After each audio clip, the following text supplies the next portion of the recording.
amigo estudante da Bíblia, meu amigo adorador. Já fez sua oração hoje? Já estudou a Bíblia? Então nós estamos prontos, né?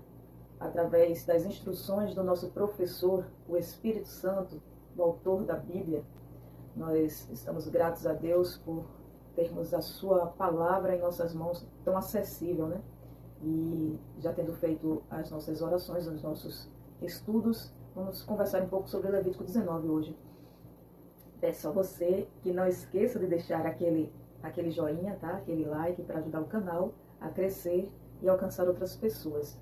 Comenta, deixa teu pedido de oração, compartilha esse canal com teus amigos, né? Com outras pessoas que você ama, que gostam de estudar a Bíblia, para que o YouTube também entenda que esse canal é relevante e possa compartilhar com outras pessoas também. Então, vamos lá. Levítico 19, ele trata sobre repetições das leis, né?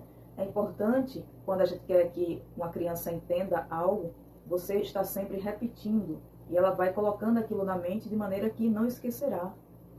Depois de alguns anos, né? Quando estiver crescida, não vai esquecer os teus ensinamentos. E assim Deus também, né? Faz com seus filhinhos. Ele dá as leis e ele repete e repete.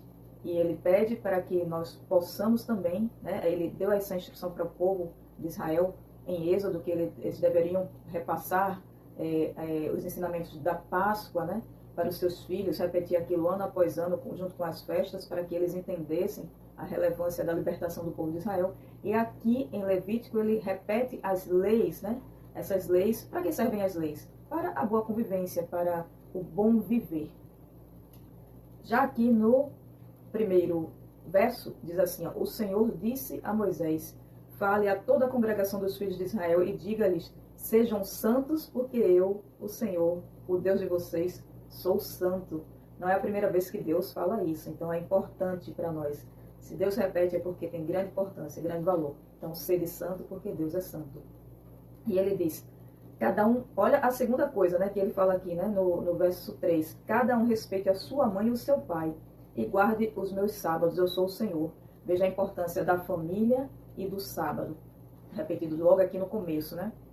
Honrar pai e mãe, você defender, você proteger o seu pai e sua mãe, você não magoá-los, mas você cuidar deles enquanto eles precisam de você, porque eles cuidaram de você a vida toda. Então, honre teu pai e tua mãe. Deus é considerado na Bíblia como uma mãe, né? Como um pai que não deixa de cuidar dos seus filhos. O sábado, veja a importância do sábado aqui, que Deus repete nessas leis que devemos honrar o dia santo para estar com Deus. É um dia em que devemos estar ali pensativos, meditando no nosso carinho com Deus, meditando no sacrifício de Jesus, meditando na terra, na nova terra, no porvir, né? Quando o próprio Jesus estará conosco para sempre. Vamos lá. Aqui ele fala sobre os ídolos também, ó. Eu sou o Senhor, o Deus de vocês, não se voltem para os ídolos, está no versículo 4.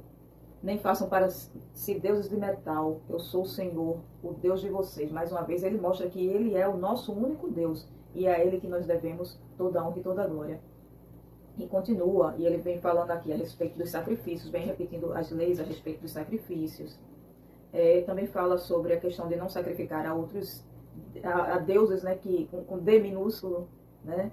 Fala também, olha, as uvas, né, quando fosse fazer a colheita, as uvas ou os cereais, que eles caíssem, né, que eles não voltassem para apanhar, deixassem até de propósito ali alguma coisa caída para ajudar, para alimentar os pobres, aqueles que nada tinham. Fala também do furto, né, repete aqui que vocês não devem furtar, não devem mentir, está no 11, não use de falsidade uns com os outros, não oprima, não roube seu próximo. Aí ele fala também sobre quem tem empregado, né, que deve fornecer o salário justo, não amaldiçoe, né, nem o cego, nem o surdo. Então aqui as pessoas que têm deficiência, o carinho, o respeito que deve ser tido com eles, não passará nada aos olhos de Deus, né, as pessoas, né, que fazem o mal para as pessoas deficientes, para os inocentes, para as crianças, para os idosos, tudo isso tem aqui. O homem que não respeita suas próprias filhas, né? Então, nada disso vai passar despercebido, ninguém será tido por inocente de praticar o contrário das coisas que Deus deve fazer, e aqueles que não praticam o que Deus pede para fazer, e aqueles que praticam aquilo que Deus não quer que seja feito. Então, Deus não terá por inocente. Fala sobre o mexeriqueiro, que a gente tem que ter cuidado com a fofoca. Não guardar ódio no coração. Não procurar vingança, né? Desde que Deus vai fazer a obra no tempo certo. O que mais? Ame o seu próximo. Olha isso aqui. Mas ame o seu próximo. Verso 18. Ame o seu próximo como você ama a si mesmo. Eu sou o Senhor. Então isso aqui não era um mandamento novo. Quando Jesus fala lá no Novo Testamento, ele está simplesmente repetindo o que ele mesmo, né, Deus, já havia dito para o seu povo. Guarde os meus estatutos, não permita que os seus animais se juntem com de outras espécies diversas. Aí fala das plantas, né? Isso aqui são leis sobre animais e sobre botânica. Nossa, que Deus completo. Se um homem tiver relações com uma mulher, esta foi escrava prometida. Aí fala também do respeito com os escravos, com a escrava, né? Aí fala que ele deve se arrepender se fizer algum mal e fala o que deve ser oferecido ao Senhor e como deve tratar caso o homem venha a, como diz aqui, ó, ter relações com uma mulher e se essa for escrava é prometida a outro homem. Aí fala sobre resgate. Tem alguns pontos aqui que a gente tem que entender que a gente tem que ter essa noção de que existem leis que são leis que não vão passar, são coisas que a gente deve viver isso aí.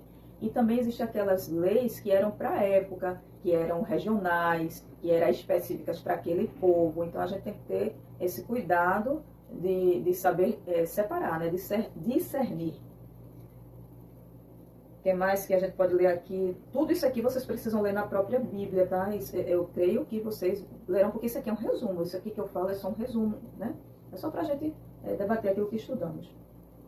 Aí fala, não desonre sua filha fazendo dela uma prostituta, para que a terra não se encha com essas coisas.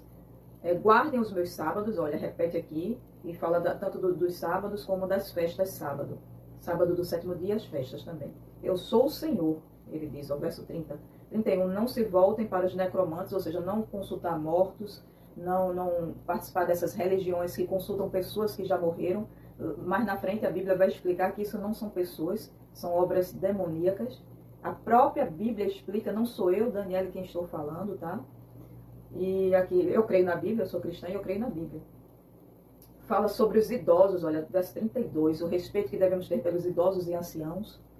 Não oprimam o estrangeiro, tá? O estrangeiro, o pobre, o seu escravo, no caso, hoje, o seu funcionário, né? Hoje não é permitido, nunca foi permitida a escravidão. Mas pela dureza do coração do homem, Deus foi trabalhando isso até que eles entendessem que a escravidão não era agradável aos olhos do Senhor. Mas eles vieram, né? Aqui diz que eles devem lembrar que foram escravos na terra do Egito. Não oprimam o estrangeiro, tratem o estrangeiro que peregrina entre vocês como tratam quem é natural da terra. Amem o estrangeiro como amam vocês mesmos, pois vocês foram estrangeiros na terra do Egito. Eu sou o Senhor, o Deus de vocês. E se ele repete, vez após vez, eu sou o Senhor. E 37, guardem todos os meus estatutos e cumpram todos os meus juízos, eu sou o Senhor. Então, amigos, guardar os estatutos do Senhor é vida, é liberdade. Aqui ele diz para o povo que se eles guardam os mandamentos dele, né, para o povo de Israel, eles terão vida, né? Inclusive um dos mandamentos diz assim, honra teu pai e tua mãe para que se prolongue os teus dias na terra. Então, guardar os mandamentos de Deus também vai fazer com que você tenha vida longa. Você não vai se envolver com situações que vão te tirar a vida. Isso será, talvez, se acontecer, seja uma coisa assim, uma ali, outra aqui. Mas não é normal que uma pessoa que ande em justiça, né, ande diante de Deus em justiça, esteja sendo submetida à morte aí por qualquer motivo. Então, simplesmente vamos atender a voz de Deus. Deus tem nos dado muita instrução aqui com a sua palavra, com a Bíblia. Através do Espírito Santo, ele fala ao nosso coração, através da sua palavra escrita. Então, que nós possamos nos comunicar com Deus em oração, esperar a resposta do Senhor e atender a resposta de Deus, né? Vamos orar. Senhor nosso Deus, que nós possamos ser bons ouvintes da Tua palavra e bons praticantes, para que nós possamos Te agradar e viver da melhor maneira possível. Aguardamos o novo céu e a nova terra e principalmente o autor da vida, que é Jesus Cristo. Queremos viver eternamente na Tua presença. Só bênção, Senhor. Obrigada. Amém. Amém.